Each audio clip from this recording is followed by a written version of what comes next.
And thank you. Plenty of tears shed out there today, and you don't have to look much further than the chief to know how special Officer Thyne was to the community. But we did. We talked to a good friend of hers to learn more about the Katie Thyne that many people may not have seen on the streets of Newport News.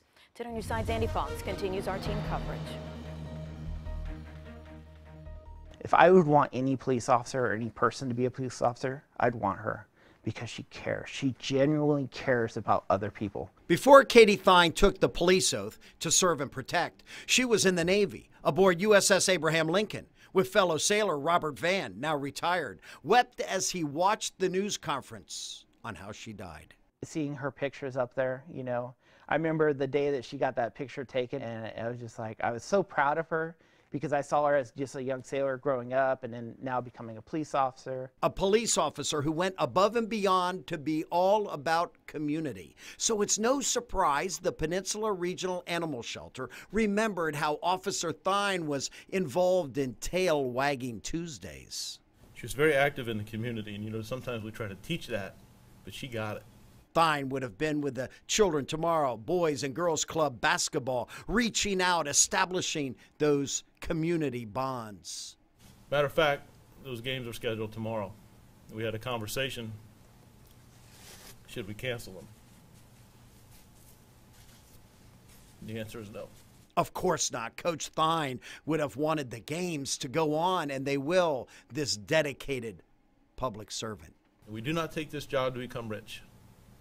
We take it because we care about our families and communities, our cities and jurisdictions. The last time Vann, who is a firearms instructor, spoke with Katie, January 11th, she was trying to recruit him to join the force. We want you to come join Newport News, please. You should definitely do it. Vann found the chief's news conference sincere, comforting, emotional. As we go forward, the days will be challenging. I encourage the department to lean on each other, members of the community. It's okay to cry, I hope. It is that Chief Drew, he's a good man. That news conference went on for 30 minutes. It was sincere, emotional, loving, and unforgettable. Yeah. Just like Katie. Unforgettable. Yeah, and you think about the different academy classes that come through and have come through over the last nearly 3 decades. They haven't been through something like this. The last officer to be killed in the line of duty in Newport News, May 1994. That's when Officer Larry Bland was shot to death during a traffic stop. He was 48. He had already been a rough year for the department. Another officer, Stephen Rutherford, was shot and killed in January of '94 during an undercover operation targeting pizza delivery robberies. And as you can imagine, there is an incredible outpouring of support from the law enforcement community near and far.